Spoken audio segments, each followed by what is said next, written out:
The Wood Beyond the World. Chapter 18. The Maid Gives Walter Tryst.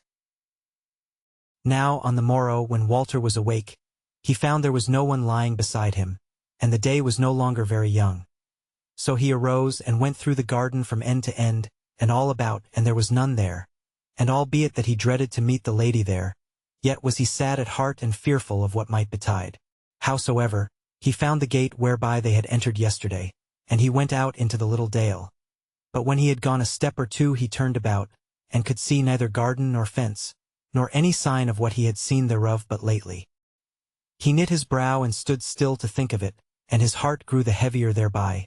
But presently he went his ways and crossed the stream, but had scarce come up on to the grass on the further side, ere he saw a woman coming to meet him, and at first, full as he was of the tide of yesterday and the wondrous garden, deemed that it would be the lady.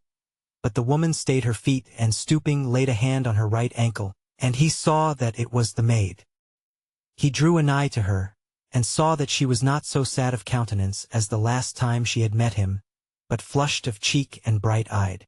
As he came up to her she made a step or two to meet him, holding out her two hands, and then refrained her and said smiling, "Ah, friend, belike this shall be the last time that I shall say to thee, touch me not, nay, not so much as my hand, or if it were but the hem of my raiment."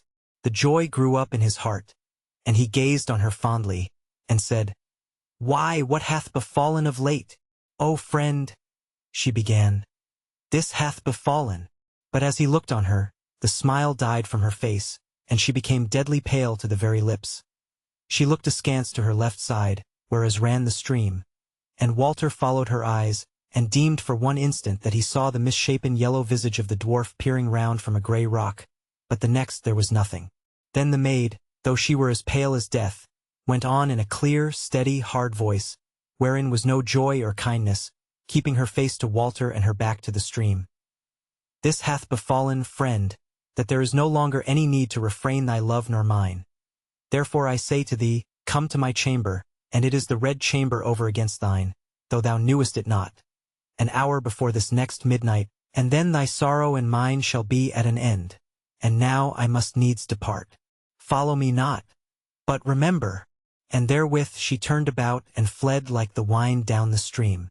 But Walter stood wondering, and knew not what to make of it, whether it were for good or ill. For he knew now that she had paled and been seized with terror because of the upheaving of the ugly head, and yet she had seemed to speak out the very thing she had to say. Howsoever it were, he spake aloud to himself, "Whatever comes, I will keep tryst with her." Then he drew his sword and turned this way and that, looking all about if he might see any sign of the evil thing. But naught might his eyes behold, save the grass, and the stream, and the bushes of the dale.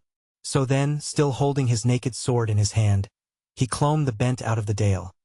For that was the only way he knew to the golden house, and when he came to the top and the summer breeze blew in his face, and he looked down a fair green slope beset with goodly oaks and chestnuts, he was refreshed with the life of the earth, and he felt the good sword in his fist, and knew that there was might and longing in him, and the world seemed open unto him.